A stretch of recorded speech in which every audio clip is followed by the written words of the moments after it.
Big boss തന്നെ വൈറലായ ഒരാളാണ്, വേറെ ആരുമില്ല, റസ്മിൻ ബായി ആണ് നമ്മളോടൊപ്പം ഉള്ളത്. എങ്ങനെ ഉണ്ടായിരുന്നു ആ ഒരു എക്സ്പീരിയൻസ്? എന്റെ ശിവനെ, ഇപ്പൊ ഈ കോമൺ ആയിട്ട് വന്ന എക്സ്പീരിയൻസ് എങ്ങനെയാണ്? എന്തായിരുന്നു ഇതിന്റെ ഒരു സ്റ്റാർട്ടിങ്?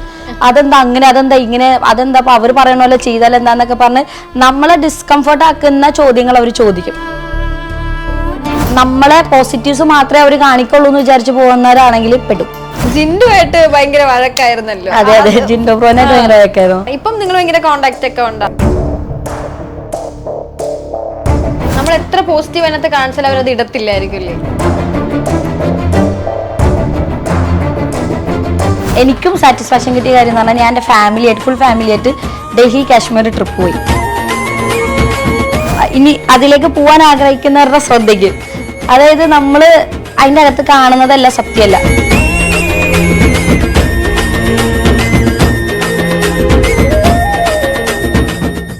ഹായ്, ഞാൻ അശ്വതി. ഫൺ വിത്ത് സ്റ്റാറിലെ പുതിയ എപ്പിസോഡിൽ എല്ലാവർക്കും സ്വാഗതം. ഇന്ന് എന്നോടൊപ്പം ഉള്ളത് ബിഗ് ബോസ് തന്നെ വൈറലായ ഒരാളാണ്, വേറെ ആരുമില്ല, റസ്മിൻ ബായി ആണ് നമ്മളോടൊപ്പം ഉള്ളത്. ഹായ്. ഹലോ, നമസ്കാരം. നമസ്കാരം. എന്തൊക്കെയുണ്ട് വിശേഷങ്ങൾ?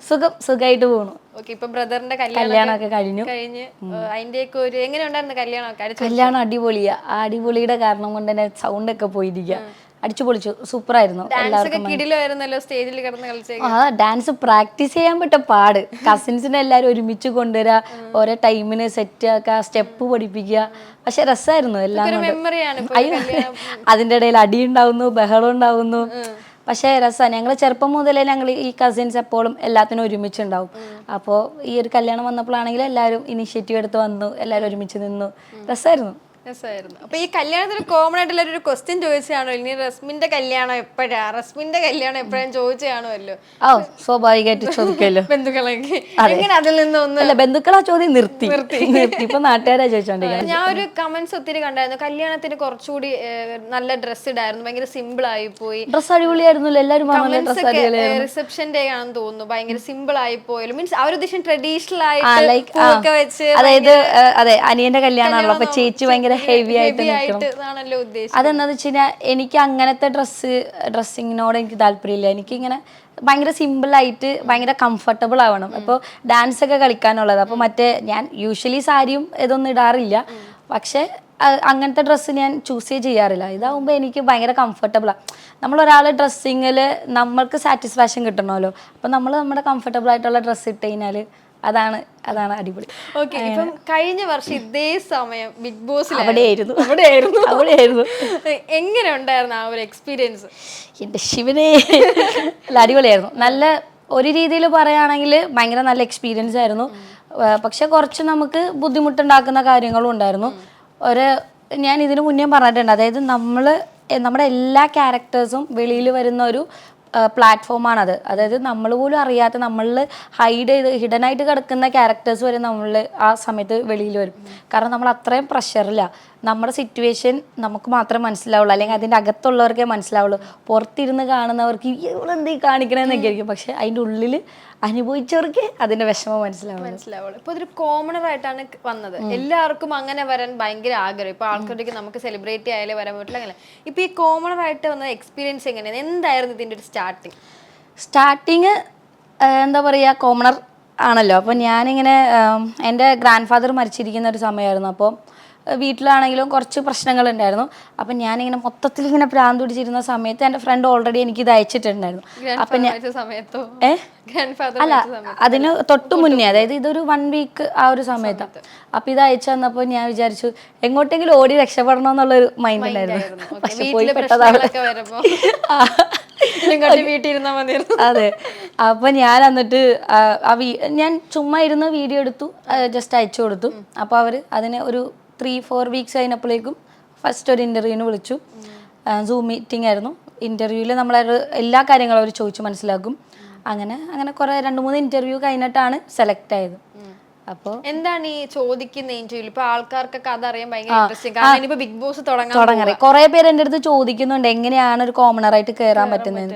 അത് അവരുടെ ഒരു അനൗൺസ്മെന്റ് ഉണ്ടാവും. അതായത് ഏഷ്യാനെറ്റിന് ഒരു അനൗൺസ്മെന്റ് ഉണ്ടാവും, ഇങ്ങനെ കോമണേഴ്സിന് അപ്ലൈ ചെയ്യാം, ഇന്ന വെബ്സൈറ്റിൽ കയറിയിട്ട് വീഡിയോ അപ്ലോഡ് ചെയ്യാൻ പറഞ്ഞിട്ട്. അപ്പം നമ്മളത് ആദ്യം ചെയ്യുക. വീഡിയോ. എന്താണ് ആ വീഡിയോ? ഇപ്പം സെൽഫ് ഇൻട്രൊഡക്ഷൻ പോലെ. സെൽഫ് ഇൻട്രോ നമ്മൾ പറയുമ്പോൾ അവർക്ക് ക്യാച്ചിങ് ആയിട്ട് എന്തെങ്കിലും തോന്നണം. വെറുതെ നമ്മളിങ്ങനെ എൻ്റെ പേര് ഇതാണ്, ഞാൻ ഇന്ന സ്ഥലത്തു നിന്നാണ് വരുന്നത്, ഞാൻ ഇന്നതാണ് ചെയ്യുന്നതെന്ന് മാത്രം പറയാതെ. നിങ്ങൾ എന്താണ് അപ്പൊ പറഞ്ഞത് ആ വീഡിയോയിൽ? ഞാൻ പറഞ്ഞത് എന്താണെന്ന് വെച്ചിട്ടുണ്ടെങ്കിൽ, ഞാൻ എനിക്ക് എന്താണ് വേണ്ടത്, അല്ലെങ്കിൽ ഈ ഒരു പ്ലാറ്റ്ഫോമിലൂടെ ഞാൻ എന്താണ് ഉദ്ദേശിക്കുന്നത് എന്നുള്ളത് ഞാൻ അഡ്രസ്സ് ചെയ്തു. ഞാൻ ഇൻട്രൊഡ്യൂസ് ചെയ്തു എന്നെ തന്നെ. അതിനുശേഷം ലൈക്ക് എല്ലാവർക്കും അറിയാം, ഒരു മുസ്ലിം ബാക്ക്ഗ്രൗണ്ട് ആണ്. ഇപ്പം നിങ്ങളും ചോദിച്ചല്ലോ ഡ്രസ്സിങ്ങിനെ കുറിച്ചും കല്യാണം കഴിക്കാത്തതിനെ കുറിച്ചും. അപ്പോൾ ഇത് എന്തുകൊണ്ടാണ് എന്നുള്ളതാണ് ഞാൻ ആ വീഡിയോയിൽ പറഞ്ഞത്. നമുക്ക് ഒരുപാട് കാര്യങ്ങൾ അച്ചീവ് ചെയ്യാനുണ്ട്. പിന്നെ ഞാനൊരു ഫിസിക്കൽ എഡ്യൂക്കേഷൻ ടീച്ചറും കൂടിയായിരുന്നു. അപ്പോൾ അങ്ങനത്തെ കുറച്ച് കാര്യങ്ങൾ പറഞ്ഞിട്ടാണ് നമ്മൾ സെൽഫ് ഇൻട്രോയിൽ കൊടുത്ത് അങ്ങനെ ചെയ്തത്. പിന്നെ ഇൻ്റർവ്യൂസ് നമ്മൾ മാക്സിമം നമ്മുടെ എല്ലാ കാര്യങ്ങളും അവർ ചോദിച്ച് മനസ്സിലാക്കും. നമ്മളെ ഭയങ്കരമായിട്ട് നമ്മൾ സംസാരിക്കുമോ എന്നൊക്കെ അവർ ടെസ്റ്റ് ചെയ്യും. ഇങ്ങനെ ചൊറിയും നമ്മൾ ഭയങ്കരമായിട്ട്, അതെന്താ അങ്ങനെ, അതെന്താ ഇങ്ങനെ, അതെന്താ അപ്പോൾ അവർ പറയണ പോലെ ചെയ്താൽ എന്താന്നൊക്കെ പറഞ്ഞ് നമ്മളെ ഡിസ്കംഫർട്ട് ആക്കുന്ന ചോദ്യങ്ങൾ അവർ ചോദിക്കും. അപ്പോൾ അതിനോട് നമ്മൾ എങ്ങനെ പ്രതികരിക്കുന്നു എന്നുള്ളത് നോക്കാൻ വേണ്ടിയിട്ടാണ്. അല്ലാതെ അവർക്കിപ്പോൾ നമ്മളെ ഡിസ്കംഫർട്ട് ആക്കിയിട്ടൊന്നും കിട്ടാനില്ല. അപ്പോൾ അതിന് വേണ്ടിയിട്ടാണ് അവരങ്ങനെ ചെയ്യണേ. അപ്പം നമ്മൾ അതിനനുസരിച്ച് നല്ലപോലെ മറുപടി പറയുക. പിന്നെ ഞാൻ എന്താ പറയുക പറഞ്ഞിട്ടുണ്ട്, അതായത് ഒരു സീസണിൽ അവർക്ക് ഇന്ന ക്യാരക്ടേഴ്സ് ഉള്ള ആൾക്കാരെ വേണ്ടതെന്നുള്ളൊരു കൺസെപ്റ്റ് അവർക്ക് ഉണ്ടാവും. ലൈക്ക് ഒരു സീസണിൽ എങ്ങനെ സ്ക്രിപ്റ്റ് എങ്ങനെ പോകണം എന്നുള്ളത് അവർക്കൊരു സ്ക്രിപ്റ്റ് ഉണ്ടാവും. എന്ന് പറഞ്ഞാൽ നമ്മൾ സ്ക്രിപ്റ്റഡ് അല്ല, നമ്മളോട് ഒന്നും പറഞ്ഞു തരിക അങ്ങനെയൊന്നും ഇല്ല. നമ്മൾ അവിടെ പാവം വേണം, അല്ലെങ്കിൽ ഒരു നല്ല റിയാക്ട് ചെയ്യുന്ന ഒരാൾ വേണം, അതെ, ചൊറിയുന്ന ആൾക്കാർ വേണം, പ്രശ്നമൊക്കെ എല്ലാ സ്വഭാവക്കാരും വേണം. ഓരോ രീതിയിൽ രണ്ടുപേര് വേണ്ട, ഇല്ല, ഒരു സ്വഭാവത്തിൽ രണ്ടുപേര് വേണ്ട. ശരി, ഞങ്ങളുടെ ഇതിൽ ഓൾമോസ്റ്റ് എല്ലാവരും ഡിഫറെൻ്റ് ആയിരുന്നു. എല്ലാവരും ഓരോ രീതിയിൽ ഡിഫറെൻ്റ് ആയിരുന്നു. പക്ഷേ മൊത്തത്തിൽ നോക്കുവാണെങ്കിലുണ്ടല്ലോ, പോസിറ്റീവ്സും ഉണ്ട് നെഗറ്റീവ്സും ഉണ്ട്. അപ്പോൾ ഇതിൽ പോകാൻ ആഗ്രഹിക്കുന്നവരാണെങ്കിൽ നിങ്ങൾ എന്ത് വന്നാലും ആ ലൈഫിനെ ആ ഒരു രീതിയിലേ കാണുള്ളൂ, അല്ലെങ്കിൽ പോസിറ്റീവായിട്ട് മാത്രമേ കാണുള്ളൂ എന്ന് ഉറപ്പുള്ളവർ മാത്രമാണെങ്കിൽ അതിൽ പോവാം. അല്ലാതെ അയ്യോ എനിക്ക് രക്ഷപ്പെടണം, അല്ലെങ്കിൽ എനിക്ക് കുറച്ചും കൂടി ഫെയിം വേണം, അല്ലെങ്കിൽ അതായത് എന്താ പറയുക, നമ്മളെ പോസിറ്റീവ്സ് മാത്രമേ അവർ കാണിക്കുള്ളൂ എന്ന് വിചാരിച്ച് പോകുന്നവരാണെങ്കിൽ പെടും. അവരിടില്ല. അവർക്ക് പുറത്ത് ആൾക്കാർക്ക് എന്താ അടിയിടിയും കുത്തും ബഹളമൊക്കെ കാണാനും കേൾക്കാനാണ് താല്പര്യം. അപ്പൊ ആ ഒരു കണ്ടന്റ് അങ്ങനെ എന്താണോ വരുന്നത് അതായിരിക്കും അവർ ഔട്ട് കൊടുക്കുക. നിങ്ങൾ പുറത്തിറങ്ങുമ്പോഴേ കാണുന്നു ഇങ്ങനെയാണ് നമ്മുടെ ഔട്ട് വന്നതെന്നല്ലേ? അതാണ്. അതായത് സ്ക്രിപ്റ്റഡ് ആണ്, പക്ഷെ നിങ്ങൾ അതിനു മുമ്പ് കാണിച്ച കാര്യങ്ങൾ അല്ല. കുറെ പേര് ചോദിക്കുന്നുണ്ട് സ്ക്രിപ്റ്റഡ് ആണോ അഭിനയിക്കാൻ പറ്റുന്ന 100 ദിവസം ആൾക്കാർ. ഇല്ല, സ്ക്രിപ്റ്റഡ് ഇല്ല. ഇപ്പൊ ഞാൻ ഇപ്പൊ ഒരു 2 ദിവസമൊക്കെ ആണെങ്കിൽ നമ്മൾ കോൺഷ്യസ് ആവും, ക്യാമറ ഉണ്ട്. നമ്മൾ സംസാരിക്കുമ്പോഴാണെങ്കിലും നമ്മുടെ നടത്തം എന്താണെങ്കിലും കുറച്ച് പേരൊക്കെ ഉണ്ട് ഭയങ്കര സ്റ്റൈലിഷ് ആയിട്ട് നടക്കുന്ന, അങ്ങനെയൊക്കെ ലാസ്റ്റ് ദിവസം ആകുമ്പോ തലയൊക്കെ ചോറ് പ്രാതടിച്ചിങ്ങനെ. ദിവസമൊക്കെ മറ്റേ മീറ്റിംഗിൽ വന്നിരിക്കും പിന്നെ ആ ലിവിംഗ് റൂമിൽ ഇരിക്കണ ബിഗ് ബോസ് അനൗൺസ് ചെയ്യുന്ന സമയത്ത് ചിലപ്പോൾ കുളിക്കാൻ കയറിയിട്ടുള്ളൂ, അതേപോലെ മുണ്ട കൊടുത്തിട്ടൊക്കെ വന്ന് നിൽക്കുന്ന ഒരു സിറ്റുവേഷൻ. നമ്മൾ ടോട്ടലി ക്യാമറ ഉണ്ടെന്നുള്ളത് നമ്മൾ മറന്നുപോകും. അത് നമ്മൾ അത്രയും കാര്യം എന്താ പറയുക, നമ്മൾ ഫുൾ പാക്ഡ് ആണ്, ഭയങ്കര ടൈറ്റ് ഷെഡ്യൂൾഡ് ആയിരിക്കും ചില ദിവസങ്ങൾ നമുക്ക് ഒന്നും ഉണ്ടാവില്ല, വെറുതെ ഫ്രീ ആയിട്ടിരിക്കും. അപ്പോഴാണ് നമ്മൾ ഈ പാട്ടൊക്കെ പാടി ഡാൻസൊക്കെ കളിച്ച് ചുമ്മാ നമ്മളതിനെ പാടി. രാവിലത്തെ ഈ ഡാൻസ് കളിക്കുന്ന ഈ ഒരു പരിപാടി ഭയങ്കര എനർജി ആവാൻ വേണ്ടിയിട്ടാണ്. എനർജി ആവാൻ വേണ്ടി ആക്ച്വലി നല്ലതാ. ഞങ്ങൾ ഈ പവർ റൂമിൽ ഉണ്ടായിരുന്ന സമയത്ത് ഞാൻ എല്ലാവരോടും പറയും, നിങ്ങൾ കൃത്യം സമയത്ത് പാട്ട് വരുന്ന സമയത്ത് എല്ലാവരും ഫ്രണ്ടിൽ വേണം. കാരണം എന്ന് പറഞ്ഞു കഴിഞ്ഞാൽ നമ്മൾ കുറച്ച് എന്തെങ്കിലും വർക്കൗട്ട് എന്തെങ്കിലും ആക്ടിവിറ്റി ചെയ്യുമ്പോൾ നമ്മളുടെ ആ ഒരു ദിവസം കുറച്ചും കൂടി എനർജറ്റിക് ആയിട്ട് ഇരിക്കും. ഇത് പാതിരാത്രി എപ്പോഴും വെളുപ്പാങ്കാലത്തായിരിക്കും കിടന്നുറങ്ങുന്നത്. നമ്മൾ ടൈം അറിയുന്നില്ല അതിൻ്റെ അകത്ത്. 2 മണിക്കോ 3 മണിക്കൊക്കെ ആയിരിക്കും കിടന്നുറങ്ങുന്നത്. വാച്ച് ഒന്നുമില്ല, വാച്ച് പോയിട്ട് ഒന്നും അലോഡല്ല. വാച്ച് അലോഡ് ആണെന്നാ വെച്ചു, കാരണം സമയം നോക്കണ്ടേ. എന്ത് കാര്യത്തിന് അവർക്ക് നമ്മൾ സമയം ഒന്നും അറിയില്ല. നമ്മളിപ്പോ ബ്രേക്ക്ഫാസ്റ്റ് കഴിക്കുന്ന ഏത് സമയാ, ലഞ്ച് കഴിക്കുന്ന ഏത് സമയാന്നൊന്നും ഒരു പിടുത്തില്ല. ഞങ്ങളിങ്ങനെ ഈ സൂര്യന്റെ ഒരു ലെവൽ അനുസരിച്ച് നമ്മൾ അത് കൂടുതലും സായിയാണ് കണ്ടുപിടിക്കുക. സൂര്യനെ നോക്കിയിട്ട് ഇപ്പൊ ഏകദേശം ഒരു 1:30 മണിയായി കാണും. ഇങ്ങനെ ഓരോന്നൊക്കെ സമയം ഇപ്പൊ 8:30. അത് ടിവിയിൽ മാത്രമേ നമുക്കില്ല. ഞാൻ ഫോൺ അലോഡല്ല. ഓക്കെ, അങ്ങനത്തെ ഈ വാച്ചിന്റെ കാര്യം എനിക്ക് എങ്ങനെ ബാഗിന്റെ വാച്ച് ഒളിപ്പിച്ചാലും കണ്ടുപിടിക്കും. ഈ ബാഗ് എല്ലാം നമ്മളെ റൂമിൽ, അതായത് നമ്മൾ എൻട്രി ചെയ്യുന്നതിന് മുന്നേ നമ്മുടെ ബാഗ് നമ്മൾ അവിടെ സബ്മിറ്റ് ചെയ്യും. എന്നിട്ട് അവർ ഫുള്ള് എല്ലാം അരിച്ചു പറക്കും. എല്ലാം അരിച്ചു പറക്കിയിട്ടാണ്, അതായത് ഇവൻ നമ്മുടെ എല്ലാ ഡ്രസ്സും കുടഞ്ഞ് അത് ഉള്ളിൽ നോക്കി തിരിച്ചു നോക്കിയൊക്കെയാണ് അവർ തന്നെയാണ് മടക്കിയിട്ട് അവർ തന്നെയാണ് പിന്നെ നമുക്ക് അതെന്താ ചെയ്യുക പെട്ടി അയച്ചു തരുന്നത്. അല്ലാതെ നമ്മൾ പെട്ടിയും കൊണ്ട് ഡയറക്റ്റ് റൂമിലേക്ക് കയറിപ്പോയില്ല ഒരു സാധനം പോലും. ഇപ്പോൾ ഈ സിഗരറ്റ് വലിക്കുന്ന ആൾക്കാർക്കാണെങ്കിലും അവരുടെ റിക്വയർമെൻറ്റ് എന്താണെന്നുള്ളത് അവർ നേരത്തെ കൊടുക്കും. അപ്പോൾ സിഗരറ്റിൻ്റെ ഒരു ഇത് അവർ ഓരോ ടൈമിന് അങ്ങനെ കൊടുക്കും. പിന്നെ മരുന്ന്, ഈ പ്രഷറിൻ്റെ ഗുളിക കഴിക്കുന്നവർ അങ്ങനെ മരുന്ന് കഴിക്കുന്നവരുണ്ടാവും, അതും അവർ എന്താ പറയുക അവരാണ് കൊണ്ടുവന്ന് കൊടുക്കുന്നത്. നമ്മളൊന്നും ക്യാരി ചെയ്യില്ല. സമയം നോക്കാതെയൊക്കെ ഭയങ്കര ഒരു ബുദ്ധിമുട്ട്. എങ്ങനെ 100 ദിവസം ആൾക്കാർ സമയം നോക്കാതെയൊക്കെ തിരിക്കും? സമയം നോക്കാതെ എന്താ പറയുക, നമുക്ക് എന്തെങ്കിലും വിഷമമൊക്കെ വന്നതിനാൽ നമ്മൾ സാധാരണ ഒക്കെ ചെയ്യുന്ന പറഞ്ഞു കഴിഞ്ഞാൽ ഫോൺ എടുക്കുക, ആരെങ്കിലും വിളിക്കാൻ സംസാരിക്കാം. അതെ, ഞാൻ ഒക്കെയാണെന്ന് പറഞ്ഞാൽ ഇനി വണ്ടി എടുക്കും, നേരെ പോവും, പുറത്തു പോകും, കാറ്റോളും തിരിച്ചു വരും. ഇതൊന്നും അതിന് പറ്റൂല. നമ്മൾ ഈ വഴക്കിടുന്ന ആൾക്കാരെ തന്നെ പിറ്റേ ദിവസം രാവിലെ അവരെ തന്നെ കണി കാണണം, അവരെ തന്നെ കണ്ടോണ്ടിരിക്കണം. ഈ വഴക്കിടുന്ന കാര്യം പറഞ്ഞപ്പോൾ ജിൻഡുമായിട്ട് ഭയങ്കര വഴക്കായിരുന്നല്ലോ. അതെ അതെ, ജിൻഡോ ബ്രോനായിട്ട് ഭയങ്കര വഴക്കായിരുന്നു. അത് എങ്ങനെയായിരുന്നു? ഇപ്പം നിങ്ങൾ ഭയങ്കര കോണ്ടാക്ട് ഒക്കെ ഉണ്ടോ? കോണ്ടാക്ട് എന്ന് പറഞ്ഞു കഴിഞ്ഞാൽ നമ്മൾ കാണുമ്പോഴൊക്കെ, ഇപ്പൊ എൻ്റെ അനിയൻ്റെ ഫംഗ്ഷനൊക്കെ വന്നിട്ടുണ്ടായിരുന്നു, അല്ലാതെ സ്ഥിരം കോണ്ടാക്ട് അങ്ങനെയൊന്നും ഇല്ല. ഈ ഫൈറ്റ് നടക്കുമ്പോൾ ഒരു ക്ലിപ്പ് ഓർത്തുമല്ലോ, അപ്പൊ നിങ്ങൾ തിങ്ക് ചെയ്തിട്ടുണ്ട് ഇതിന് മുമ്പ് ഞാൻ പറഞ്ഞ ഡയലോഗ് എന്താ ഇടാത്തത്, അങ്ങനെയൊക്കെ നോക്കിയിട്ടുണ്ടായിരുന്നോ ഇപ്പം ബിഗ് ബോസിൽ നടന്ന്? അത് നമ്മൾ എന്താ പറയുക, ഫൈറ്റ് നടക്കുന്നതൊക്കെ ആ സമയത്തുള്ള പ്രഷർ നമുക്കെല്ലാം അറിയുള്ളൂ. പക്ഷേ ഈ പറഞ്ഞ പോലെ ക്ലിപ്പിൽ അതിന് മുന്നത്തെ കാര്യം കാണിച്ചിട്ടുണ്ടാവില്ല, അത് കഴിഞ്ഞിട്ടുള്ള, അതായത് ഇപ്പോൾ നമ്മൾ തല്ല് പിടിക്കുന്നത് മാത്രമേ അവർ കാണിച്ചിട്ടുണ്ടാവുള്ളൂ. ആ തല്ല് പിടുത്തം കഴിഞ്ഞിട്ട് നമ്മൾ സംസാരിച്ച് ബ്രോ സാരില്ല പോട്ടെ, അല്ലെങ്കിൽ എൻ്റെ അടുത്ത് വന്നിട്ട് സാരില്ല എന്ന് പറയുന്ന സാധനം ഉണ്ടാവും, അത് കാണിക്കൂല. അതിൻ്റെ ആവശ്യമില്ലല്ലോ അവർക്ക്, അത് വേണ്ട അവർക്ക്. അങ്ങനെ പിന്നെ അങ്ങനെ പക്ഷെ അതൊരു ഗെയിം ഷോയാണ്, അതൊരു റിയാലിറ്റി ഷോയാണ്, ആൾക്കാരാണ്, അതായത് നമ്മൾ അതൊക്കെ വിട്ടു, ലൈക്ക് അതൊരു ഗെയിമാണ് കഴിഞ്ഞു. പക്ഷെ പുറത്തുള്ള ആൾക്കാർ ഇപ്പോഴും ഗെയിം കളിച്ചുകൊണ്ടിരിക്കാന്ന്. അയ്യോ, നമ്മൾ യൂട്യൂബിലൊരു വീഡിയോ ഇട്ട് കഴിഞ്ഞിട്ടുണ്ടെങ്കിൽ താഴെ കമന്റ്സ് കണ്ടാൽ മനസ്സിലാവും അവരിപ്പോഴും ബിഗ് ബോസിൽ തന്നെയാണ്. അതായത് കാണുന്ന പ്രേക്ഷകർ ഇപ്പോഴും ബിഗ് ബോസിൽ തന്നെ. ഈ ഫൈറ്റ് നടന്ന ആൾക്കാർ പിന്നെ മിണ്ടത്തില്ല, കാണത്തില്ല, അങ്ങനത്തെ ഒരു തോട്ടാണ്. പക്ഷെ അങ്ങനെ മിണ്ടാതിരിക്കുന്ന കുറച്ച് പേരും ഉണ്ട് കേട്ടോ. അത് അത്രയും അവർക്ക് പേഴ്സണലി ഭയങ്കരമായിട്ട് ഹേർട്ടായിട്ട് മിണ്ടാതിരിക്കുന്നുണ്ട്. പക്ഷെ അവരോടും എനിക്ക് പറയാനുള്ളതെന്ന് പറഞ്ഞു കഴിഞ്ഞാൽ അതിൻ്റെ അകത്ത് അതൊരു റിയാലിറ്റി ഷോ മാത്രമാണ്. പിന്നെ ഇനി അതിലേക്ക് പോകാൻ ആഗ്രഹിക്കുന്നവരുടെ ശ്രദ്ധയ്ക്ക്, അതായത് നമ്മൾ അതിൻ്റെ അകത്ത് കാണുന്നതല്ല സത്യമല്ല, ലൈക്ക് ഇപ്പോൾ അതിൻ്റെ അകത്ത് നടക്കുന്നത് സത്യമല്ല, അതൊരു ഷോ മാത്രമാണ്, പുറത്തിറങ്ങിയാലാണ് റിയാലിറ്റി. നമ്മൾ എത്ര പോസിറ്റീവ് അതിനകത്ത് കാണിച്ചാൽ അവരത് ഇടത്തില്ലായിരിക്കും അല്ലേ? അല്ല, അങ്ങനെ അതല്ല ഞാൻ ഉദ്ദേശിച്ചത്. ലൈക്ക് ഇപ്പോൾ അവിടെ ചിലപ്പോൾ നമ്മുടെ കൂടെ ഉള്ള ആൾക്കാരാണെങ്കിലും അവിടെ നടക്കുന്ന കാര്യങ്ങളെല്ലാം അത് ഒരു വേറൊരു ലോകമാണ്. ഞാനിത് കുറേ പറഞ്ഞിട്ടുണ്ട്, അതായത് അതൊരു വേറൊരു ലോകം. നമ്മൾ അവിടെ നിൽക്കുമ്പോൾ നമ്മൾ അതാണ് റിയാലിറ്റി എന്ന് വിചാരിക്കും, പക്ഷെ പുറത്ത് വരുമ്പോഴാണ് ശരിക്കും പുറത്തുള്ള ലോകമാണ് റിയാലിറ്റി. അത് കൈൻഡ് ഓഫ് കുറേയൊക്കെ ഫേക്ക് വേൾഡാണ്, കുറേയൊക്കെ വളരെ ചുരുക്കം ആൾക്കാർ മാത്രമേ ജെന്യൂൻ ആയിട്ട് ഉണ്ടാവുള്ളൂ, ബാക്കിയൊക്കെ അങ്ങനെ. ഈ ബിഗ് ബോസിൽ പോകാൻ നിൽക്കുന്ന ആൾക്കാർ നമുക്ക് എല്ലാവർക്കും ഒരു തോട്ടാണ്, എങ്ങനെ അവിടെ നമുക്ക് 100 ദിവസം നിൽക്കാം, അപ്പൊ എന്ത് ചെയ്യണം? ഇപ്പൊ മിണ്ടാതെ നിൽക്കണോ, റിയാക്ട് ചെയ്യണോ? ഓവർ റിയാക്ട് ചെയ്താലും പുറത്ത് പോകും. നമ്മളെ എന്തൊക്കെ ചെയ്യണം എന്നാണ് എൻ്റെ അടുത്ത് പേഴ്സണലി ചോദിക്കുകയാണെങ്കിൽ ഞാൻ പറയും, നിങ്ങൾ നിങ്ങളായിട്ട് നിന്നാൽ മതി. നിങ്ങൾ നിങ്ങളായിട്ട് നിന്ന് കഴിഞ്ഞിട്ടുണ്ടെങ്കിൽ അപ്പോൾ അതിലൊരു ജെന്യൂനിറ്റി ഉണ്ടാവും. അത് ഇഷ്ടപ്പെടുന്നവരാണെങ്കിൽ, ജെന്യൂൻ ആയിട്ടുള്ള ആൾക്കാർ ഇഷ്ടപ്പെടുന്നവരാണെങ്കിൽ നമുക്ക് അവിടെ കൂടുതൽ നല്ല നിൽക്കാൻ പറ്റും. പിന്നെ ഇനിയിപ്പോൾ നമ്മൾ ഇപ്പോൾ കുറേ ആൾക്കാരുണ്ട് ഭയങ്കര സൈലൻ്റ് ആയിട്ടുള്ള ആൾക്കാർ, ഇൻട്രോവേർട്ട് ആയിട്ടുള്ള ആൾക്കാരുണ്ട്, നിങ്ങളങ്ങനെ നിന്നു. പക്ഷെ അതിൻ്റെ അകത്ത് കഷ്ടപ്പെടും. അതിൻ്റെ അകത്ത് കഷ്ടപ്പെടും എന്ന് പറഞ്ഞിട്ടുണ്ടെങ്കിൽ ഇപ്പം നമ്മൾ തല്ലു പിടിക്കുക, അപ്പോൾ വേറൊരാൾ വന്ന് ഇടപെട്ടില്ല, ഒന്നും മിണ്ടാതെ ഒരു സൈഡിൽ, കാരണം അയാൾ ചെയ്യുന്ന കറക്റ്റാണ്, അയാൾ ഇടപെടേണ്ട കാര്യമില്ല, ഇത് നമ്മൾ തമ്മിലുള്ള പ്രശ്നമാണ്, അപ്പോൾ വേറൊരാൾ ഇടപെടേണ്ട കാര്യമില്ല. പക്ഷെ എല്ലാവരും പറയും നീ ഭയങ്കര സൈലൻ്റ് ആണ്, നീ ഒന്നിനും ഇടപെടുന്നില്ല, നീ ഒന്നും മിണ്ടുന്നില്ല. പക്ഷെ അയാളെ നോക്കുമ്പോൾ ഞാൻ തേങ്ങയ്ക്ക് ഇടപെടുന്നത് എന്നുള്ളതാണ്. പക്ഷെ അതിൻ്റെ ആവശ്യമില്ല എന്ന് വരും. പക്ഷെ അവിടെയാണ് പ്രശ്നം വരുന്നത്. അപ്പോൾ അവർ എന്താ നോമിനേറ്റ് ചെയ്യും, ഇയാളൊന്നിനും ഇടപെടുന്നില്ല, ഒരു കാര്യം ചെയ്യുന്നില്ല, ഭയങ്കര സൈലൻ്റ് ആണ്. അങ്ങനെ അങ്ങനെ പറയും. ബിഗ് ബോസിൽ കയറുന്നതിന് മുമ്പുള്ള റസ്മിനും ബിഗ് ബോസിന് ശേഷമുള്ള റസ്മിനും തമ്മിലുള്ള വ്യത്യാസം റസ്മിൻ മനസ്സിലാക്കിയത് എന്തുവായിരുന്നു? ബിഗ് ബോസിൽ കയറുന്നതിന് മുന്നേ ഞാൻ എന്താ പറയുക, ഒരു ഫിസിക്കൽ എഡ്യൂക്കേഷൻ ടീച്ചറാണ്.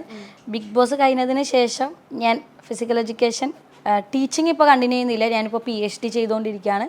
പക്ഷേ എനിക്ക് ഫെയിം ഉണ്ട്, അതാണൊരു വ്യത്യാസം. പിന്നെ എന്താ പറയുക, പണ്ട് അധികം ആൾക്കാർ എന്നെ തിരിച്ചറിയുന്നില്ല, ഇപ്പം ഒരുപാട് ആൾക്കാർ വരുന്നു, കുറേ പേര് എന്താ പറയുക സംസാരിക്കാൻ വരുന്നുണ്ട്, സ്നേഹമുണ്ട്. അപ്പോൾ അതൊക്കെ എനിക്ക് ഭയങ്കര പണ്ട് മുതലേ എനിക്ക് ഇഷ്ടമുള്ളൊരു കാര്യമാണ്. ഈ ഒരു ഫെയിം എന്നുള്ളൊരു സംഭവം ഭയങ്കര ഇഷ്ടമുള്ളൊരു കാര്യം. അപ്പോൾ അത് ഞാൻ നന്നായിട്ട് എൻജോയ് ചെയ്യുന്നുണ്ട്. പിന്നെ ലൈഫിൽ എന്താ പറയുക കുറേ കാര്യങ്ങൾ പഠിക്കാൻ പറ്റി. അതായത് കുറേ പാഠങ്ങൾ പഠിച്ചു ഞാൻ. ബിഗ് ബോസിൽ നിന്ന് ഇറങ്ങിയതിന് ശേഷം എനിക്ക് കുറേ നഷ്ടങ്ങളുണ്ടായിട്ടുണ്ട്. സത്യം പറഞ്ഞു കഴിഞ്ഞാൽ കുറേ ആൾക്കാരെ നഷ്ടപ്പെട്ടിട്ടുണ്ട്. അത് നമ്മളെ മനസ്സിലാക്കാതെ പോയ ആൾക്കാരാണ്. അപ്പോൾ അങ്ങനെ നമ്മൾ മനസ്സിലാക്കാൻ പറ്റാത്ത ആൾക്കാരാണെങ്കിൽ പൊക്കോട്ടെ. അങ്ങനെയുള്ള ആൾക്കാർ നമ്മുടെ ലൈഫിൽ ഉണ്ടായാലും നമുക്ക് പ്രത്യേകിച്ച് യൂസ് ഇല്ലാത്ത പോലെ, ലൈക്ക് നമുക്കൊരു കാര്യമില്ല എന്ന് നമുക്ക് മനസ്സിലാക്കാൻ വേണ്ടി പറ്റും. പിന്നെ ആൾക്കാരുടെ പ്രയോറിറ്റീസ് മാറുന്നതനുസരിച്ച് ആ ഒരു രീതി പോകുന്നുള്ളതും മനസ്സിലാക്കി. അങ്ങനെ കുറേ കാര്യങ്ങൾ ബിഗ് ബോസിലൂടെ കുറേ കാര്യങ്ങൾ പഠിച്ചു ഞാൻ. അപ്പോൾ ഒരാളെങ്ങനെ നിർത്തണം എന്നുള്ളതൊക്കെ ബിഗ് ബോസ് ആണ് എന്നെ പഠിപ്പിച്ചു തന്നത്. ആ ഒരു എക്സ്പീരിയൻസ്, ബിഗ് ബോസ് അല്ല, ബിഗ് ബോസിൽ ആ ഒരു എക്സ്പീരിയൻസ് ആണ് പഠിപ്പിച്ചു തന്നെ. എന്നാലും ഞാൻ നന്നാവില്ല, വീണ്ടും ഓരോ വള്ളികളൊക്കെ പിടിച്ചങ്ങനെ കയറി വരും. അപ്പോൾ ഇപ്പോൾ റസ്മിൻ പറഞ്ഞായിരുന്നു കുറച്ച് നഷ്ടങ്ങളൊക്കെ ഉണ്ടായി എന്നിപ്പോൾ ഈ സൗഹൃദത്തിൻ്റെയൊക്കെ. അപ്പം നമ്മളെ ലൈഫിൽ ഏറ്റവും കൂടുതൽ വേണ്ടതെന്ന് വെച്ചാൽ നമ്മൾ മനസ്സിലാക്കി നിൽക്കുന്ന ഫ്രണ്ട്സ് ആണ്, നമ്മളെല്ലാം അവരോട് ഷെയർ ചെയ്യുന്നത്. അപ്പം അതെന്ത് റീസണിലാണ് അപ്പം ആ ഒരു ഫ്രണ്ട്ഷിപ്പ് ഒക്കെ പോയത്? അല്ല, എന്താ പറഞ്ഞ, മനസ്സിലാക്കാതെ നമ്മളെ എന്താ പറയുക തെറ്റിദ്ധരിച്ചിട്ട് പോകുന്ന ഒരു രീതിയാണ്. ഇപ്പോൾ ഞാൻ പറഞ്ഞില്ല, ഇപ്പോൾ ബിഗ് ബോസിൽ കണ്ടിട്ട് അപ്പോൾ നീ എന്താ പറയുക ഇത്രയും എന്താ പറയുക ബിഗ് ബോസിലൂടെ എനിക്ക് നഷ്ടപ്പെട്ടതാണ്. ആഫ്റ്റർ ബിഗ് ബോസ് എനിക്ക് കുറച്ച് നല്ല സൗഹൃദങ്ങൾ എനിക്ക് നഷ്ടപ്പെട്ടു. അതവർ മനസ്സിലാക്കുന്നില്ല. പിന്നെ എനിക്ക് നമ്മളെ എന്താ പറയുക അതിൽ വെച്ചിട്ട് നമ്മളെ ജഡ്ജ് ചെയ്തിട്ടാണെങ്കിൽ അങ്ങനെയാണ് നമ്മളെ കണ്ടിട്ടുള്ളൂ, അത്രയെന്ന് നമ്മൾ അത്രേ ഉള്ളൂ എങ്കിലും ഓക്കെ വേണ്ട. അപ്പോൾ ഞാൻ എക്സ്പ്ലെയിൻ ചെയ്യാൻ ശ്രമിച്ചാലും അവരുടെ മൈൻഡിൽ അത് സ്റ്റിക്ക് ഓൺ ചെയ്ത് കിടക്കുക. അപ്പോൾ നമ്മളതിൽ എത്രമാത്രം എന്ത് പറഞ്ഞിട്ടും കാര്യമൊന്നുമില്ല. അപ്പോൾ അങ്ങനെയുള്ളത് പോവാണെങ്കിൽ പോട്ടേന്ന് തന്നെ വെക്കണം. പോയപ്പോൾ അവരോട് സംസാരിച്ചായിരുന്നു മനസ്സിലാക്കുക? യെസ്, ഓഫ് കോഴ്സ് സംസാരിച്ചു. പക്ഷെ എന്താ പറയാ അത്രേ ഉള്ളൂ, പോണം. അപ്പോൾ പിന്നെ എനിക്ക് മനസ്സിലായില്ല, ഇല്ല നമ്മൾ ഒരിക്കലും അങ്ങനെ എവിടെയും നമ്മൾ ബെഗ് ചെയ്യാൻ നിൽക്കരുതടാ. കാരണം നമ്മൾക്ക് ഒരു സെൽഫ് റെസ്പെക്റ്റ് എന്ന് പറയുന്ന ഒരു സംഭവം ഉണ്ട്. അപ്പോൾ നമ്മൾ ചെല്ലും, നമ്മളുടെ ഒരു സ്വഭാവം, എൻ്റെ ഒരു സ്വഭാവം അനുസരിച്ചിട്ട് ഇപ്പോൾ വേറൊരാൾ വഴക്കിട്ടാലും ഞാൻ ചിലപ്പോൾ അത് മറന്നു, അയ്യോ വഴക്കാന്നുള്ളത് മറന്നു പോയിട്ട് ഞാൻ തന്നെ പോയി സംസാരിക്കണേ. പക്ഷെ ഒരു ലിമിറ്റ് ഉണ്ട്. നമ്മളെ എന്താ പറയുക നമ്മൾ തന്നെ നമ്മളെ ഒരു ലെവലിലാക്കി വെക്കണം. ഒരു കാരണവശാലും വേറൊരാൾ നമ്മളെ ചവിട്ടി താഴ്ത്താനോ ഒരു രീതിയിലും നമ്മൾ അതിനെ അനുവദിക്കരുത്. അങ്ങനെ അനുവദിച്ച് കഴിഞ്ഞിട്ടുണ്ടെങ്കിൽ പിന്നെ നമുക്ക് നമ്മുടെ ലൈഫിൽ ഒന്നും ഇല്ലാതെയോ, ലൈക്ക് നമ്മളെപ്പോഴും ആരുടെങ്കിലൊക്കെ അടിമകളായി പോവുകയോ അല്ലെങ്കിൽ സ്വന്തമായിട്ടൊന്നും ചെയ്യാൻ പറ്റാത്തൊരവസ്ഥയിലേക്ക് പോകും. ഒരിക്കലും സെൽഫ് റെസ്പെക്റ്റ് വിട്ടിട്ട് ആരും ഒന്നും ചെയ്യരുത്. നമുക്ക് വേണ്ടതാണ്, നമ്മളെ മനസ്സിലാക്കുന്നതാണെങ്കിൽ മതി. ഒരു ടൈം ആകുമ്പോൾ നമ്മുടെ ഈ ഇത്രയുള്ള സർക്കിൾ ഇത്രയാവും, അതിത്രയാവും. അത് എന്താ പറയുക നേച്ചറാണത്. അത് അങ്ങനെയാണ്, ഓരോ പ്രായമാകുമ്പോൾ അതങ്ങനെ വരും. അത് റിയലൈസേഷനാണ്, എക്സ്പീരിയൻസ് ആണ്. അപ്പോൾ അതിലൂടെയൊക്കെ മനസ്സിലാക്കിയിട്ട് നമ്മൾ ആൾക്കാരെ നിർത്തുക. നമ്മളെ മനസ്സിലാക്കുന്നവർ മതി നമ്മുടെ ലൈഫിൽ, ഒരാളെങ്കിൽ ഒരാൾ അത് മതി. ഓക്കെ. ഇപ്പൊ ഈ ബിഗ് ബോസ് ഇറങ്ങിയ സമയത്ത് ഒത്തിരി നെഗറ്റീവ് കമന്റ്സ് വന്നായിരുന്നു. അത് നെഗറ്റീവ് കമന്റ്സ് ഇടുന്നത് റസ്മിൻ അറിഞ്ഞൂടാത്ത ആൾക്കാരായിരുന്നു. അതാണ്. അപ്പം അതിനെയൊക്കെ എന്താണ് റിയാക്ട് ചെയ്യുന്നത്? അപ്പൊ അത്രയും നെഗറ്റീവ് വന്ന സമയത്ത് അതിനെ റിയാക്ട് ചെയ്യാനൊന്നുമില്ല. കാരണം അവർക്ക് എന്നെ അറിയില്ല, അവർക്ക് എന്നെ പേഴ്സണലി അറിയില്ല. പിന്നെ അവർക്ക് അതിൻ്റെ അകത്ത് ഔട്ട് കണ്ടത് മാത്രമേ അവർക്ക് അറിയുള്ളൂ. അത് മാത്രം 1 hourൽ ഔട്ട് കണ്ടത് മാത്രമേ അവർക്കറിയുള്ളൂ. അതിന് മുന്നേ സംഭവിച്ചതും അത് കഴിഞ്ഞിട്ട് സംഭവിച്ചതൊന്നും അറിയില്ല. പിന്നെ ഈ കുറേ ആൾക്കാർ കുറേ കഥകൾ അങ്ങോട്ട് ഉണ്ടാകും. ഇത് എവിടെ നിന്ന് ഇവർക്ക് ഈ കഥകൾ കിട്ടണമെന്ന് എനിക്ക് മനസ്സിലാവാത്തേ. റസ്മിൻ അങ്ങനെയായി ചെയ്തു, റസ്മിൻ ഇങ്ങനെ ചെയ്തു. നമ്മൾ മനസ്സിൽ പോലെ വിചാരിക്കാത്ത കാര്യങ്ങളൊക്കെ ഇവരിങ്ങനെ കഥയാക്കി ഇറക്കും.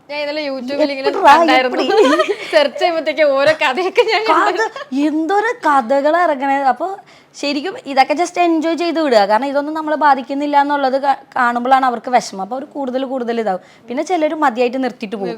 ഇപ്പം എനിക്കധികം വലിയ ഇനിയിപ്പോൾ എന്താവുന്ന എനിക്ക് അറിഞ്ഞൂടാ. ഇപ്പം വലിയ പ്രശ്നങ്ങളൊന്നുമില്ല. ലൈക്ക് അല്ലെങ്കിൽ നെഗറ്റീവ് കമൻസിൽ നമ്മൾ ഡൗൺ ആവേണ്ട കാര്യമൊന്നുമില്ല. എനിക്കത് പേഴ്സണലി തോന്നിയിരിക്കണം എന്താണെന്നറിയോ, ഈ നെഗറ്റീവ് കമൻസ് ഇടുന്ന ആൾക്കാർ കൂടുതലും ഫേക്ക് അക്കൗണ്ടാണ് കൂടുതലും. അപ്പോൾ അവരുടെ ഈ വീട്ടിലത്തെ പ്രഷർ അല്ലെങ്കിൽ അവരുടെ ഓഫീസ് പ്രഷറും കാര്യങ്ങളൊക്കെ ഈ തീർക്കുന്ന ഒരു ഫ്രസ്ട്രേഷൻ ഏരിയ ആയിട്ടാണ് ഈ കമന്റ് ബോക്സ് ഞാൻ കണ്ടിട്ടുള്ളൂ. അപ്പൊ അതിനെല്ലാവരും ഇന്നിപ്പോ ആരാണ് അതെ അവളെ ഡ്രസ്സിങ് നോക്കിയാ എന്തെങ്കിലും പറയാന്ന് പറഞ്ഞിട്ട് നിനക്കൊരു തട്ടുട്ട. ലൈക്ക് അവരുടെ ഫ്രസ്ട്രേഷനാണ് കൂടുതലും. ഈ സ്ത്രീകളുടെ അക്കൗണ്ട് ഉണ്ടല്ലോ, സ്ത്രീകളുടെ അക്കൗണ്ടിൽ നിന്നാണ് കൂടുതലും നെഗറ്റീവ് കമൻസ് വരാട്ടോ. നീ ഒരു മുസ്ലിമല്ലേ, നിനക്കൊരു തട്ടുട്ട് നടന്നുകൊണ്ട് നീ എന്തിനാണ് അങ്ങനെ നടക്കുന്നത്? ഇതൊക്കെ അവർക്കുണ്ടല്ലോ എന്റെ ലൈഫ് കണ്ടിട്ട് അസൂയ അത്രേ ഉള്ളൂ. ഞാൻ അങ്ങനെ അപ്പൊ നമുക്കൊരു സാറ്റിസ്ഫാക്ഷൻ ഓക്കെ നമ്മുടെ ലൈഫ് കണ്ടിട്ട് അസൂയപ്പെട്ടിട്ടാണ് അവർ പറയുന്നത്, അങ്ങനെ വിചാരിച്ചാൽ മതി. ഓരോ നെഗറ്റീവ് കാര്യങ്ങളും നമ്മുടെ അടുത്തേക്ക് വരുമ്പോൾ അതിലെ പോസിറ്റീവ്സ് എന്താണെന്ന് ചിന്തിച്ചിട്ട് അങ്ങനെ മൈൻഡിലേക്ക് എടുത്തു കഴിഞ്ഞാൽ നമുക്ക് സമാധാനം ഉണ്ടാവും. അല്ലാതെ അയ്യോ അയാളെന്നെ അങ്ങനെ പറഞ്ഞു, അയ്യോ അയാളെന്നെ ഇങ്ങനെ പറഞ്ഞു എന്ന് ഇരുന്ന് കഴിഞ്ഞാൽ ഇങ്ങനെ ഇരിക്കാം, ഒന്നും നടക്കില്ല. ലൈഫ് മുന്നോട്ട് പോകണ്ടേ? മുന്നോട്ട് പോകണമെന്നുണ്ടെങ്കിൽ പോസിറ്റീവായിട്ട് ചിന്തിക്കുക, പോസിറ്റീവായിട്ട് മുന്നോട്ട് ഓക്കെ. ഞാൻ അറിഞ്ഞൊരു കാര്യമുണ്ട്, റസ്മിന് മൂവി ഓഫറൊക്കെ വന്നു എന്ന്. അപ്പൊ നമ്മൾ ഇനി മിനി സ്ക്രീനിലൊക്കെ കാണാൻ പറ്റും. ആരാ ഈ വേണ്ടാത്തതൊക്കെ പറഞ്ഞിട്ടുണ്ടാക്കിയ ഓരോ ഓഫറും വന്നിട്ടില്ല. യൂട്യൂബിലൊക്കെ ഇങ്ങനെ വരുമല്ലോ. അല്ല എനിക്ക് താല്പര്യമൊക്കെ ഉണ്ട് കേട്ടോ, മൂവിയിൽ ചെയ്യാൻ താല്പര്യമൊക്കെ ഉണ്ട്. ഫൈറ്റിംഗ് ആണോ? ഫൈറ്റിംഗ് എനിക്ക് കോണ്ടാക്ട്സ് കുറവാ. എനിക്കിങ്ങനെ അപ്രോച്ച് ചെയ്യാൻ, ആരെ അപ്രോച്ച് ചെയ്യുക, ലൈക്ക് ഇപ്പോൾ കാസ്റ്റിങ്ങുകളൊക്കെ വരുമ്പോൾ എന്നാ വീഡിയോ അയച്ചിടാം എന്ന് വിചാരിക്കും, പക്ഷെ ഇതുവരെ അയച്ചിട്ടിട്ടില്ല. ഞാൻ ബിഗ് ബോസ് ഒന്നുകൂടി അയച്ചു വെക്കാം, ചിലപ്പോൾ ഭാഗ്യം ഉണ്ടെങ്കിലും അല്ലേ. എനിക്ക് അങ്ങനെ ഒന്നും ഓഫേഴ്സ് ഒന്നും വന്നിട്ടൊന്നുമില്ല, പക്ഷെ എനിക്ക് താല്പര്യമുണ്ട്, മൂവീസിനോടൊക്കെ താല്പര്യമുണ്ട്. വന്നതിന് എന്തായാലും ചെയ്യും. ഓക്കെ. അപ്പം ഞാൻ അറിഞ്ഞ വേറൊരു കാര്യമുണ്ട്, ബിഗ് ബോസില് റസ്മിന് പെർ ഡേ കിട്ടിയത് 50,000 രൂപയാണ്. 50,000 പെറ്റ തള്ള സൈക്കിൾ ഈ ചോദ്യമൊക്കെ കണ്ടുകഴിഞ്ഞാല് 50,000 ഞാൻ ആരായിന്നൊക്കെ. 50,000 ഒന്നുമില്ല, അതൊക്കെ വെറുതെ ആൾക്കാർ വെറുതെ പറഞ്ഞിട്ടുണ്ടാകും. പെർ ഡേ കിട്ടുമല്ലോ ഒരു പേയ്മെന്റ്. പെർ ഡേ നമുക്കൊരു എമൗണ്ട് കിട്ടും. അതിൽ ഇപ്പൊ ഞാൻ കോമണർ ആയിരുന്നല്ലോ, അപ്പൊ കോമണേഴ്സിനാണ് ഒരു 20-നകത്ത് കാണും.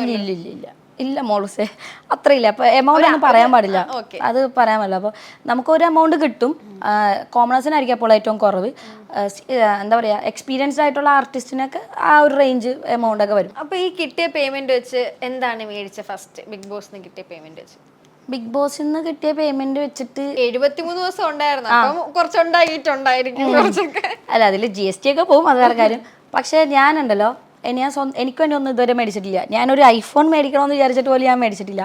ഞാൻ ഉമ്മിക്ക് അത്യാവശ്യം കടങ്ങളുണ്ടായിരുന്നു, കാരണം നമ്മൾ കുറേ ഗോൾഡ് ലോണൊക്കെ വെച്ചിട്ടുണ്ടായിരുന്നു. അപ്പോൾ ഗോൾഡ് ലോണൊക്കെ എടുപ്പിച്ചു ആ പൈസയ്ക്ക്.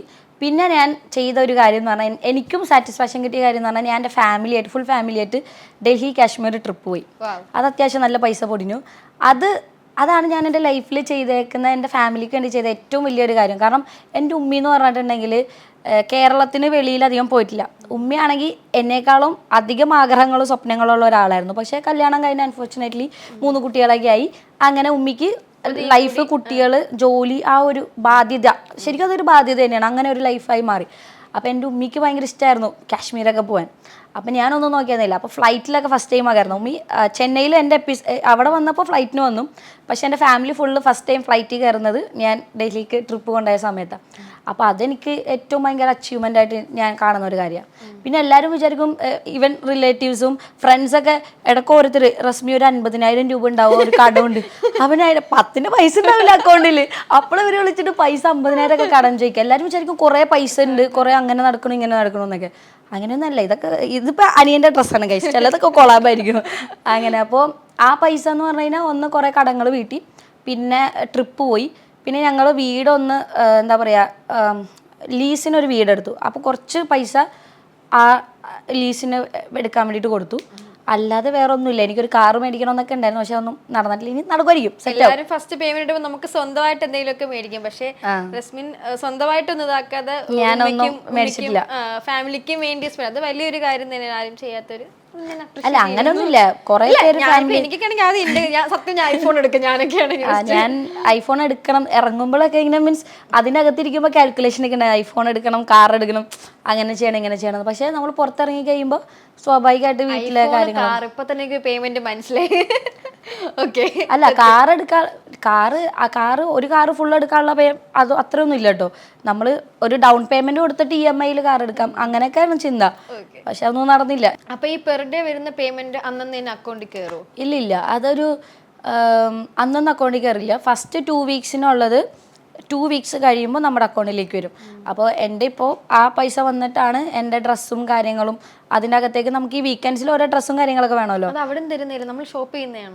നമ്മൾ പൈസ കൊടുത്ത് മേടിക്കണം. അവിടെ നിന്നൊന്നും തരുന്നില്ല. ഞാൻ വിചാരിക്കും ഇത്രയും ഡ്രസ്സൊക്കെ അവർ അവിടെ നിന്ന് വീട്ടിൽ നിന്ന് കൊണ്ടുവരുന്നതാണോ വിചാരിക്കും. നമ്മൾ അയ്യോ റോക്കിയൊക്കെ 100 ദിവസത്തുള്ള ഡ്രസ്സൊക്കെ കൊണ്ടുവന്നു ഒരുമിച്ച്. അയ്യോ ഇഷ്ടംപോലെ കളക്ഷൻസ് ഉണ്ടായിരുന്നു. ഞാൻ ഇടയ്ക്ക് ഗബ്രീൻ്റെ ഷർട്ട് എടുത്തിടും, അർജുൻ്റെ എടുത്തിടും, റോക്കിയുടെ എടുത്തിടും, സായിയുടെ എടുത്തിടും. അതുകൊണ്ട് ഞാൻ അഡ്ജസ്റ്റ് ചെയ്ത് പോയി. ഓരോ ദിവസം ഓരോ പല പല ഡ്രസ്സാണല്ലോ ആൾക്കാരിടുന്നത്. ഞാൻ സ്ഥിരം എന്തെങ്കിലുമൊക്കെ ടീഷർട്ട്, ട്രൗസർ, നിക്കറമായി എന്നാണ് എൻ്റെ പേര്. നിക്കറൊക്കെ ഇട്ട് നമുക്കതൊക്കെ മതി. അപ്പൊ എന്തായാലും ഒരു കോമണർ ആയിട്ട് വന്നിട്ട് ഇത്രയും ഒരു ഫേമസ് ഒക്കെ അത് ഭയങ്കര വലിയൊരു കാര്യമാണ്. അപ്പൊ നോർമൽ ആൾക്കാർക്ക് കോമണർ ആയിട്ട് കയറാൻ ഭയങ്കര ആഗ്രഹമുള്ള ആൾക്കാർ കാണും. അപ്പൊ ശരിക്കും അതിലുള്ളൊരു റസ്മിൻ അല്ല നേരിട്ട് നമ്മൾ സംസാരിച്ചപ്പോഴത്തേക്കും ഇത്രയും ഓപ്പൺ ആയിട്ട് സംസാരിക്കുന്ന ഒരാളാണ്. അങ്ങനെ ഈ ഓപ്പൺ ആയിട്ട് സംസാരിച്ചപ്പോൾ എന്തെങ്കിലും പ്രശ്നം ഉണ്ടായിട്ടുണ്ടോ ലൈഫിൽ? ഓ ഇഷ്ടം പോലെ വെട്ടി തുറന്നങ്ങ് പറയല്ല. ഓപ്പൺ ആയിട്ട് സംസാരിക്കുന്നവർക്കേ പ്രശ്നങ്ങൾ ഉണ്ടാവാറുള്ളൂ. അതായത് സ്വന്തം നിലപാടുകളും അഭിപ്രായങ്ങളും പറയുന്ന ആൾക്കാർക്കാണ് എപ്പോഴും പ്രശ്നങ്ങളും. എനിക്ക് അതിൻ്റെ അകത്തും അത് തന്നെയായിരുന്നു. ഇപ്പോൾ നിങ്ങളുടെ അടുത്ത് ഇപ്പോൾ നിങ്ങൾ പറഞ്ഞല്ലോ അതിൻ്റെ അകത്ത് കണ്ട റസ്മിൻ അല്ല ഇത്, അതിൻ്റെ അകത്തും ഞാനിങ്ങനെ ആയിരുന്നേ. പക്ഷെ അത് കാണിച്ചില്ല. അപ്പൊ അതിൻ്റെ അകത്തും ഞാൻ ഓപ്പൺ ആയിട്ട് എനിക്ക് എന്താണോ ആ സമയത്ത് ഫീൽ ചെയ്യണത്, എനിക്ക് റൈറ്റ് ആയിട്ട് തോന്നിയ കാര്യങ്ങൾ ഞാൻ റൈറ്റ് ടൈമിൽ പറയും. അത് ആരുടെ മുഖത്ത് നോക്കിയിട്ടാണെങ്കിലും പറയും. ഇവിടെയും അങ്ങനെ തന്നെ നമ്മൾ ഓപ്പൺ ആയിട്ട് തന്നെ സംസാരിച്ചത്. ഞാൻ അതിൻ്റെ അകത്ത് 100% ഞാൻ എന്താണോ അങ്ങനെ തന്നെ നിന്നിട്ടുള്ളത്. പുറത്തും ഞാൻ അങ്ങനെ തന്നെയാണ്. പിന്നെ ആൾക്കാരുടെ കാഴ്ചപ്പാടാണ്. ഒരാൾക്ക് ഇപ്പം എന്നെക്കുറിച്ച് ഇയാളുടെ പെർസ്പെക്റ്റീവ് വേറെ ആയിരിക്കും, വേറെ ആളുടെ വേറെ ആയിരിക്കും. അപ്പോൾ അതിൽ നമുക്കൊന്നും ചെയ്യാൻ പറ്റില്ല. ഓരോരുത്തർക്ക് ഇഷ്ടപ്പെടാം, ഇഷ്ടപ്പെടാതിരിക്കാം. It's up to them. അപ്പോൾ യെസ് അങ്ങനെയാണ്. അപ്പൊ എന്തായാലും ഒത്തിരി താങ്ക് യു. ഒരു വീഡിയോ അയച്ചതാണ് ഇപ്പം ബിഗ് ബോസിൽ കയറിയത് ഒരു ഓഡീഷൻ. അപ്പൊ ഇനി നെക്സ്റ്റ് ഒരു ഓഡീഷൻ മൂവിയിലോട്ട് കൊടുത്തതിന് അടുത്ത് മൂവിയിൽ കാണുക. അങ്ങനെ എന്തായാലും മൂവിയിലൊക്കെ വരുമെന്നാണ് എൻ്റെ ഒരു അതെ. ഇപ്പോൾ ഈ പറഞ്ഞില്ലേ ഇപ്പോൾ ഒരു വീഡിയോ അയച്ചത്, അതിപ്പോൾ എനിക്കും നിങ്ങളോട് പറയാനുള്ളതെന്ന് വെച്ച് കഴിഞ്ഞാൽ പല ആൾക്കാരും ഇങ്ങനെ ഡൗൺ ആയിട്ട് ഇരിക്കുന്ന ആൾക്കാരുണ്ട്. പല സിറ്റുവേഷനിൽ പലതും നഷ്ടപ്പെട്ടു, ഇനി ഒന്നും ചെയ്യാനില്ല എന്ന് വിചാരിച്ച് വെറുതെ ഇരിക്കുന്ന ആൾക്കാർ. അത് നമ്മുടെ ടൈം വേസ്റ്റ് ആക്കുകയാണ്. നിങ്ങൾ അങ്ങനെ ചെയ്യരുത്. ഇപ്പോൾ ഈ എല്ലാം പോയി ഇനി എന്നെ കൊണ്ട് ഒന്നും പറ്റില്ല എന്ന് വിചാരിക്കുന്നിടത്താണ് നമുക്ക് അടുത്തൊരു സ്റ്റെപ്പ് ഉണ്ടാവുക. അപ്പോൾ നമ്മൾ തന്നെ ഒരു സ്റ്റെപ്പ് മുന്നിലേക്ക് വെക്കണം. നമുക്ക് വേണ്ടി നമ്മുടെ കാലം എടുത്ത് വെക്കാനോ അല്ലെങ്കിൽ നമ്മൾ പുഷ് ചെയ്യാനോ ഒരാളും വരില്ല. അത് നമ്മൾ എപ്പോഴും മനസ്സിലാക്കുക. ഒരാളും വരാൻ പോകുന്നില്ല. അപ്പം നമ്മൾ തന്നെ നമ്മുടെ മൈൻഡിനെ പറഞ്ഞ് മനസ്സിലാക്കി, മൈൻഡാണ് പ്രശ്നക്കാർ. മൈൻഡിനെ പറഞ്ഞ് മനസ്സിലാക്കി നമ്മൾ തന്നെ ഒരു സ്റ്റെപ്പ് മുന്നോട്ട് വെച്ച് കഴിഞ്ഞാൽ മാത്രമേ നമുക്ക് എന്താ പറയുക ഒരു ഹാപ്പി ആയിട്ട് സാറ്റിസ്ഫൈഡ് ആയിട്ട് ജീവിക്കാൻ പറ്റുള്ളൂ. വേറെ ആരെയും ബോധിപ്പിച്ച് ജീവിക്കേണ്ട ഒരാവശ്യമില്ല. ലിവ് യുവർ ലൈഫ്, അത്രേ ഉള്ളൂ. ഓക്കെ. അപ്പോൾ എന്തായാലും താങ്ക് യു.